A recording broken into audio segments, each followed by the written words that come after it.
Chen Xiaoyu was a man's mistress, but she couldn't stand the situation anymore, and was eager for his decision, divorcing with his wife or breaking up with her. Sadly, she was beaten up by a bunch of people hired by his wife. Xiaoyu hid in a sightseeing car, which was painted Viper reincarnate to beauty. There were plenty of glass jars in the car with crawling pythons. Xiaoyu stared blankly at these snakes, which were same as her tragic fate. In her family, the affection were so weak, and her romantic relationship was a mess. There wasn't a small shelter for her, even in such a big city. The only thing she could do was lying at the corner, and lingered out. Xiaoyu was a receptionist of a bathhouse. One night, she finished her work and took a rest in a private room. A man came in and forced her to offer him a massage. Xiaoyu gently explained that she wasn't a prostitute. However, the man was insistent on her service. At the same time, the man's accomplice entered, hurled abuse and insults at Xiaoyu. Then he whipped a pile of cash out, and flung money in her face again and again. He shouted, "Prostitute, who do you think you are? I have money and power. Fuck you. Son of bitch. I'd kill you with money." The insulting was so long and lasted for a full minute. Finally, Xiaoyu couldn't stand it anymore. She picked up the fruit knife, scratched his breast without any hesitation, and stabbed deeply. At that moment, a look of pure hatred flashed across her eyes, like a snack hissing at them, struggling with their oppression and taking revenge.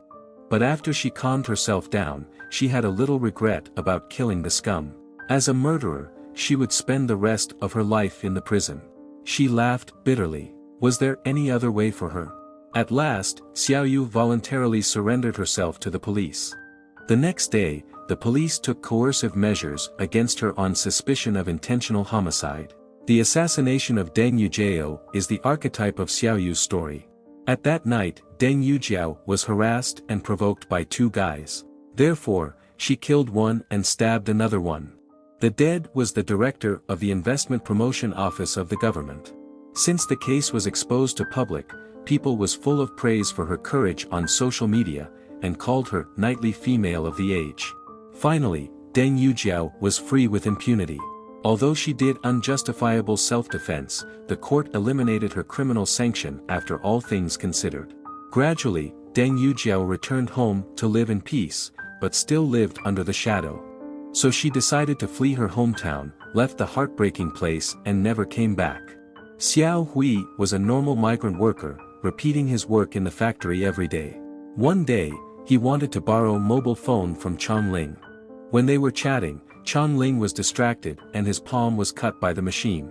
The supervisor demanded that Xiaohui paid for Chongling's lost wages until his wound recovered up. Xiaohui thought he suffered losses and decided to escape.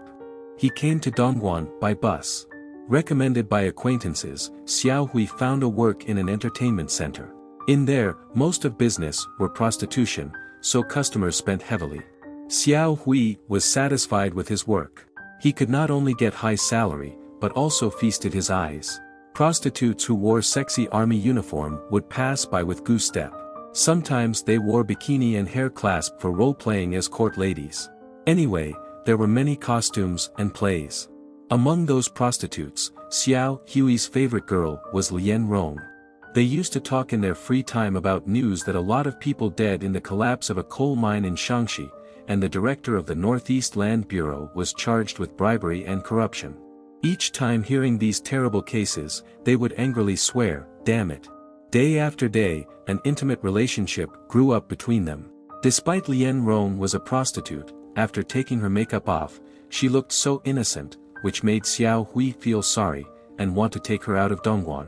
Lian Rong asked him, "Where can we go?" It was only then did Xiaohui realize that it seemed like he could go everywhere, but he had nowhere to go in fact. Lian Rong also knew that she had no future with him. Because she had to raise her 3-year-old daughter, while Xiaohui was not the man she could rely on. There was nothing Xiaohui could do for her, and just see her wearing the uniform of steward, walking toward a stranger step by step, and calling him, "Chief." Then she crouched down and offered sexual service to him. Xiaohui couldn't stand this kind of life anymore. Therefore he left Dongguan, and went to a factory of one of the Fortune 500 companies. The pressure of the factory was overwhelming. Endless overtime, endless repeating flow work, cold and indifferent manager, turned workers into machines. However, no matter how long they worked, their wages were pitifully inadequate. One day, Xiaohui got his mother's call. She asked for money to support the poor family. He was penniless, too, and patiently explained that he didn't waste any money, but still nagged by mother endlessly. Xiaohui stood there with tears leapt from his eyes. The sense of powerlessness and anxiety made him out of breath.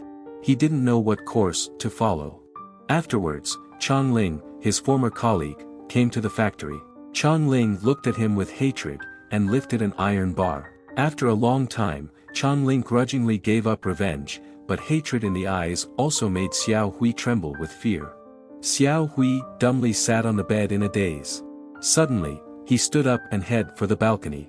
Without any hesitation, he jumped off. He opened his arms, imagining he was flying. But the next moment, he fell to the floor heavily, and turned to a mass of flesh. From 24th to April 27, 2013, there were 14 workers of Foxconn jumping off, which raised public concerns. Xiaohui is one of those tragedies. In the end of the movie, there was a group of actors singing Jean opera, Su-san escorted under guard.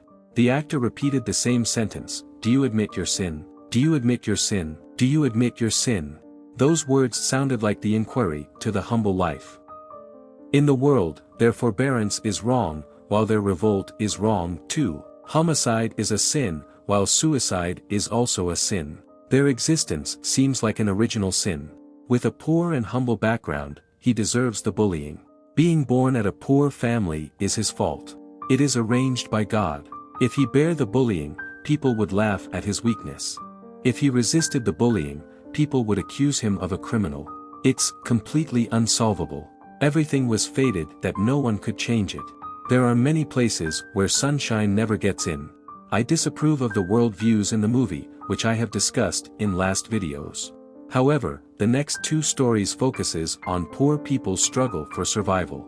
The meaning of this movie is to let the roaring of poor people be heard. Okay, that's all for today's movie sharing. If you like my video, welcome to discuss in the comments section. You can also subscribe for more videos. Thanks for your watching.